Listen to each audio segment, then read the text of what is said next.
بسم اللہ الرحمن الرحیم۔ سورہ طٰہٰ ترتیب کے اعتبار سے 20ویں سورت ہے۔ یہ مکے میں نازل ہوئی، اس کی 135 آیات ہیں۔ سورہ کا آغاز ایک امید افزا اور حوصلہ بخش آیت سے ہوتا ہے۔ فرمایا ما انزلنا علیک القرآن لتشقی، اے محمد یہ قرآن تم پر اس لیے نازل نہیں کیا گیا کہ تمہیں کسی مشقت میں ڈال دیا جائے۔ عام طور پر یہ سمجھا جاتا ہے کہ الوہی احکام انسانی زندگی کو پر مشقت بنا دیتے ہیں، جبکہ قرآن نے بار بار یہ بتایا کہ الوہی ہدایات انسانوں کو مصیبت میں ڈالنے کے لیے نہیں آتے، بلکہ یہ زندگی کو اس طرح منظم کر دیتے ہیں کہ انسان دنیا میں بھی کامیاب رہتا ہے اور آخرت میں بھی کامیابی سے ہمکنار ہوتا ہے۔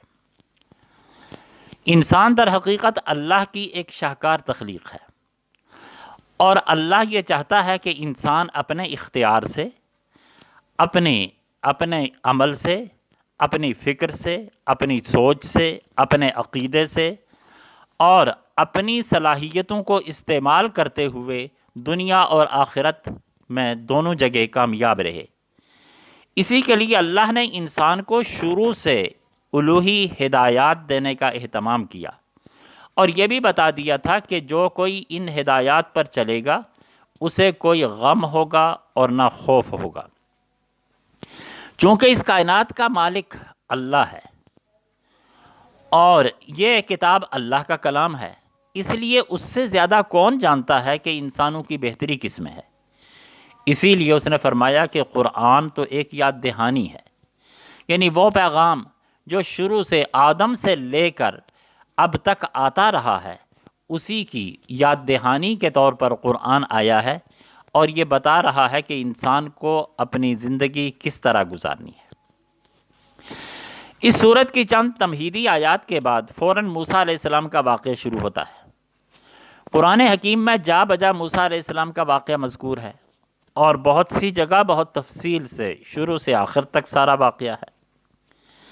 اس صورت میں آغاز اس سے کیا کہ موسیٰ علیہ السلام کو کیسے اچانک نبوت ملی، اور کوہ طور پر ہونے والی گفتگو اور اس کے بعد انہیں جو کام تفویض کیا گیا اس کی تفصیلات بتائیں۔ اس سے یہ بتانا مقصود تھا کہ اللہ کا طریقہ یہی ہے کہ وہ اچانک نبوت سے سرفراز کر دیتا ہے۔ اس کے لیے آسمانوں سے فرشتے نہیں اترتے، نہ کوئی دستاویز آتی ہے، نہ اور کوئی ایسا طریقہ ہوتا ہے کہ جس کے ذریعے خلق خدا میں یہ اعلان کر دیا جائے کہ فلاں کو نبوت سے سرفراز کر دیا گیا ہے، بلکہ اللہ جسے نبی بنانا چاہتا ہے اسے کہیں بھی راہ چلتے ہوئے اسے نبوت سے سرفراز کر کے اس کا کام بتا دیتا ہے۔ موسیٰ علیہ السلام کو فرعون ایسے بادشاہ کے مقابلے میں بھیجا جو اپنے آپ کو خدا کہتا تھا، اور یوں بھی اس کی اتنی بڑی سطوت، شوکت اور قوت تھی کہ مصر ایسا بڑا اور زرخیز ملک اس کے زیر نگیں تھا، اور پھر اسے بڑی فوج اور بہت بڑے کارکنوں کی سہولت بھی حاصل تھی۔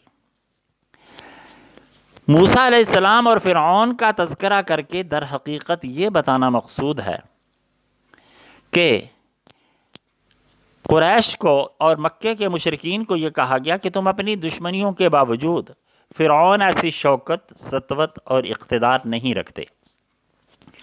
جب ایک نبی کی مخالفت کے نتیجے میں اسے تباہ و برباد کر دیا گیا تو اسی حوالے سے تم اپنے انجام کی فکر کرو۔ ایک عجیب بات جو اس صورت میں سامنے آئی وہ یہ ہے کہ اللہ تعالیٰ نے موسیٰ علیہ السلام سے اپنی محبت کا بے پناہ اظہار کیا ہے۔ فرمایا القیت علیک محبۃ منی، میں نے اپنی محبت کی رضا تم پر ڈال دی ہے۔ ایک جگہ فرمایا واصطنعتک لنفسی، تجھے میں نے اپنے لیے بنایا ہے۔ اس تعلق کے باوجود موسیٰ علیہ السلام کی زندگی کن مشکلات، آزمائشوں اور تکالیف میں گزری، اس سے یہ اندازہ کیا جا سکتا ہے کہ مال و دولت، اقتدار و ثروت، بادشاہت اور جاگیریں، ناز و نعم یہ اللہ کی محبت کی علامتیں نہیں ہیں۔ نبوت سے سرفراز کرتے ہوئے موسیٰ علیہ السلام کو پہلی تلقین یہ کی کہ اقیم الصلاۃ لذکری، مجھے یاد کرنے کے لیے نماز قائم کرو۔ اس صورت میں موسیٰ علیہ السلام کی زندگی کے واقعات بڑی تفصیل سے بیان کیے۔ ان کی پیدائش کے فوراً بعد ان کی جان کے تحفظ کا مسئلہ پیدا ہوا، اور اس کا اللہ نے ایسا انتظام کیا کہ وہ فرعونی دربار کے نگہداشت میں موسیٰ علیہ السلام کی پرورش ہوتی رہی۔ پھر جب موسیٰ علیہ السلام جوان ہوئے تو ایک فرعونی ان کے ہاتھ سے قتل ہو گیا، اور پھر موسیٰ علیہ السلام گھبرا کر جان بچانے کے لیے وہاں سے مدین بھاگ گئے، مدین، اور وہاں طویل عرصہ قیام کیا۔ پھر جب وہاں سے واپس آ رہے تھے تو راستے میں انہیں نبوت ملی، اور نبوت دے کر انہیں یہ کہا گیا کہ وہ فرعون سے نبرد آزما ہونے کے لیے مصر چلے جائیں۔ مصر میں فرعون سے ان کا مقابلہ رہا۔ انہوں نے بہت نرمی سے، بہت خوش اسلوبی سے، بہت خوبصورت دلائل سے فرعون کو سمجھایا، لیکن فرعون نے کہا کہ یہ تو جادو ہے، اس کے مقابلے میں ہم اپنے جادوگر لے آتے ہیں۔ جب مقابلے میں جادوگر آ گئے تو جادوگروں نے دیکھا کہ یہ تو جادو نہیں ہے، اور وہ چونکہ اس فن کے ماہر تھے، انہوں نے اسلام قبول کر لیا۔ اس کے بعد پھر فرعون کی تباہی کے بعد موسیٰ علیہ السلام تورات لینے کے لیے جب کوہ طور پر گئے تو پیچھے سامری نے ایک بچھڑا بنا لیا، اور اس کا تذکرہ اس صورت میں آیا، اور وہاں سے موسیٰ علیہ السلام کا تورات لے کر لوٹنے کا ذکر اور ہارون علیہ السلام سے گفتگو کا ذکر ہے۔ یہ سارے واقعات ایک تسلسل سے بیان کرنے کا مقصد یہ ہے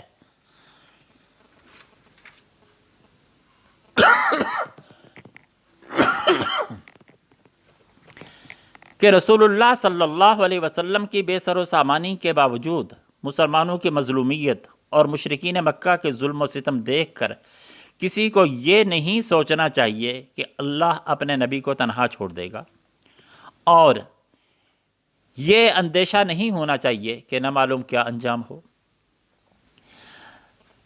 اسی صورت میں درمیان میں آدم و ابلیس کے قصے کا مختصر تذکرہ کر کے یہ بتایا کہ حق و باطل کی آویزش کا آغاز تخلیق آدم سے ہو گیا تھا، اور آج کے سماج میں ہر فرد کو یہ دیکھنا چاہیے کہ کیا اسے آدم کے ساتھ کھڑے ہونا ہے یا شیطان کا اعلی کار بننا ہے۔ آخر میں خوشگوار زندگی کا ابدی فارمولہ بتاتے ہوئے قرآن نے کہا وَمَنْ أَعْرَضَ عَنْ ذِكْرِي فَإِنَّ لَهُ مَعِيشَةً ضَنْكًا وَنَحْشُرُهُ يَوْمَ الْقِيَامَةِ أَعْمَى قَالَ رَبِّ لِمَ حَشَرْتَنِي أَعْمَى وَقَدْ كُنْتُ بَصِيرًا قَالَ كَذَلِكَ أَتَتْكَ آيَاتُنَا فَنَسِيتَهَا وَكَذَلِكَ الْيَوْمَ تُنْسَى وَكَذَلِكَ نَجْزِي مَنْ أَسْرَفَ وَلَمْ يُؤْمِنْ بِآيَاتِ رَبِّهِ وَلَعَذَابُ الْآخِرَةِ أَشَدُّ وَأَبْقَىٰ۔ جو میری نصیحت سے منہ موڑ لے گا اس کے لیے دنیا میں تنگ زندگی ہوگی۔ اس کا یہ مطلب نہیں کہ اسے تنگ دستی لاحق ہوگی، بلکہ اس کا مطلب یہ ہے کہ بے پناہ وسائل اور آسائش کے سامان کے باوجود اسے چین نصیب نہیں ہوگا، اور قیامت کے روز اسے اندھا اٹھائیں گے۔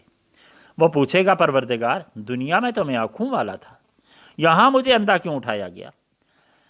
اللہ اس کے جواب میں کہے گا کہ ہاں، اسی طرح ہماری آیات جب تیرے پاس آئی تھیں تو تو نے ان کو بلا دیا، تو نے اس وقت ان سے اپنی آنکھیں بند کر لی، اسی طرح آج ہم نے تمہیں بلا دیا۔